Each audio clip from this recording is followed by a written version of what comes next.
फुआ कार्बि आंलं आरो डिमा हासाव मोनद' विधानसभाजों जुदि मोनसे लकसभा जानो हायोब्ला बिथांमोनाबो 6 सिडिउल बिटिआरआव थानाय 6 सिडिउलनि सिङाव मोनब्रै जिल्ला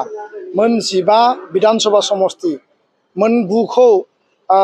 क'क्राझाराव जिहेतु दाजाबबाय मोनद' आग्लायनानै थानाय उदालगुरिनि मोनब्रै आरो गरेस्वर आरो तामुलपुर बे मोनद'खौ लानानै टार्मिनास दुलाराय बर' फरायसा आफाद आरो बर' थुनलाइ आफाद आइजो अनसाय आफाद हारिमु आफाद आरो बर'नि गासै जिखिनि माहारियारि आफाद दङ दल संगठन आरो लोगोसेनो थांनाय 9 जुलाइआव बरमा कलेजनि अडिट'रियामाव जि सावरायनायाव बर'नि गासै माहारियारि आफादजों लोगोसे राजखान्थियारि हान्जा बिटिआरनि मोननै हान्जाया बाहागो लाफैदों। प्राय 15 दल संगठननि मोनसे जइन्ट इनिशिएटिभआव भारतनि बिसायख'थि आयगनो आसामनि चिफ इलेक्टरेल अफिसारनि गेजेरजों मेम'रेन्डाम हरनाय जाथों बे डिसिसना दाख्लैबावै एडप्ट जादोंमोन आरो बे सिद्धान्त बायदियैनो दिनै गासैबो बर'नि माहारियारि आफादफोरा ज' लोगो नांनानै प्राय बेयाव 35 मोनसे सोद्रोमानि जि मोनसे डेलिगेसन टीम जोङो Anurag Goyal IAS chief electoral officer of Assam बेखौ जोङो लोगो हमबाय आरो बिथांनि गेजेरजों इलेक्शन कमिशन अफ इन्डियानो राजीव कुमार चिफ इलेक्शन कमिशननो जोङो मेम'रेन्डामखौ गथायबाय आरो जोङो क्लियारलि मोनथाम बाथ्राखौ बेयाव स्पष्ट भाबै मेनसन खालामदों जे बिटिआरआव क'क्राझार एसटि समष्टिजों लोगोसे उदालगुरि 4 नम्बर लकसभा समष्टि दानांगौ आरो बे दाबिखौ लानानै जोङो मेम'रेन्डामखौ होदों। डिफुआ कार्बि आंलं आरो डिमा हासाव मोनद' विधानसभाजों जुदि मोनसे लकसभा जानो हायोब्ला बिथांमोनाबो 6 सिडिउल बिटिआरआव थानाय 6 सिडिउलनि सिङाव मोनब्रै जिल्ला मोन 15 विधानसभा समष्टि मोन 9खौ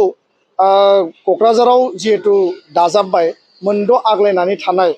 उदालगुरिनि मोनब्रै आरो गरेस्वर आरो तामुलपुर बे मोनद'खौ लानानै टार्मिनास माने बेयाव समष्टि दानांगौ बे जोंनि 1 नम्बर दाबि। 2 नम्बराव जाहैबाय जे 15टा विधानसभा समष्टि बिटिआरनि मोनद' रिजार्भ खालामदों एसटिनि थाखाय जों एडिशनेलि मोनब्रै आरोबाव रिजार्भ खालामनांगौ बिनि जों दाबिखौ होदों जेरै भेरगाव गबर्धना बिजनी आरो बावखुंग्रि आरो गासै मोन 10 विधानसभा समष्टिखौ रिजार्भ खालामनांगौ बे जोंनि दाबि। आरो 3 नम्बर दाबिया जाबाय जे आसाम नाङै गहपुराव सतियाव ढेकियाजुलि जेरै माने नोङो डिफु लामदिं आरो डिमरिया बे समष्टिफोराव बर'फोरखौ ट्राइबेलफोरखौ सेरखाय बेरखाय खालामनाय जादों बेखौ बोफ्लेनानै माने माइनरिटि खालामनाय जादों जों डिसाइडिं फेक्टरमोन जों पलिटिकेलि बेयाव माइनरिटि दा बेखायनो बे जि मोनथाम दाबिखौ लानानै जों मेम'रेन्डाम होबाय आरो जोङो बिथांखौ खावलायदों जाहाथे इलेक्शन कमिशन अफ इन्डिया बे मेटारनि सायाव कनसिडार खालामो आरो जोंनि दाबिखौ मानिनानै लायो बिनि थाखाय जिखिनि स्टेट इलेक्शन कमिशननिफ्राय मेम'रेन्डाम दैथायहरनांगौ बिथांखौ जोङो खावलायदों आरो बिथांजों जोङो प्राय 15-20 मिनिट टाइम जों सावरायदों आरो बिथाङा जोंनि मिथिदों अनुराग गयल चिफ इलेक्टरेल अफिसार बिथाङा जे बिथांमोननि जि मोनसे प्रप'जेल बे हिसाबै 19 तारिख जुलाइआव 6 सिडिउलनि जिखिनि काउन्सिलनि एरियानि दल संगठन बा पलिटिकेल पार्टिफोरजों लोगो हमनायनि थाखाय इलेक्शन कमिशन अफ इन्डिया फैबाय थानाय 13 बा 14 तारिखआव मिडियानि गेजेरजों नटिस जारि खालामगोन आरो बेबायदिनो 20-21 गुबुन गुबुन डेटआव आसामनि गुबुन गुबुन ओनसोलनि थाखाय आलादा आलादा डेट फोसावगोन होननानै बिथाङा जोंनो स्पष्ट भाबै मिथिनो होदों। बियो दासिमबो अफिसियेल जाथ'वाखै नाथाय बिथांनि जिखिनि कमिउनिकेशन जादों इलेक्शन कमिशन अफ इन्डियाजों बेखौ जोंनो फोरमायदों आरो बे बाथ्राखौ जों दिनै स्पष्टयै मिथिबाय आरो बे खालि मोनाबिलि 3टा-4टा बाजियाव जुदि जोंनि टाइमिंआ जायोब्ला जोङो इलेक्शन कमिशन अफ इन्डियानि डेलिगेसन टीमखौ स्पष्ट भाबै जोंनि बाथ्राखौ बुंगोन। बर' आन्दलननि सोमावसारनायनि जारिमिन बड'फा उपेन्द्रनाथ ब्रह्मनि 6 बोसोरनि बड'लेण्ड आन्दलननि जिखिनि जारिमिन बिएलटिनि आन्दलन एनडिपिनि हाथियार आन्दलन बे गासैबो आन्दलननि आन्दोआव राजखान्थियारि मोन्थाय संबिधानिक मोन्थाय आरो संबिधानिक भाबै जोङो जि मोनसे रैखा कवच सेफगार्ड आरो प्रटेक्शन मोननांगौ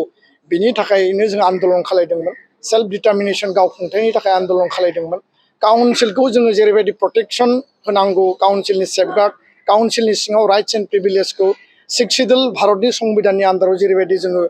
माने सम्पूर्ण भाबै मोननांगौ एखे रोखोमैनो आसाम एसेम्बलि भारतनि पार्लियामेन्टआव जों जाहाथे सानै रिप्रेजेन्टेसन हरनो हायो आसाम बिधान सभायाव जाहाथे जों 15 जननिबो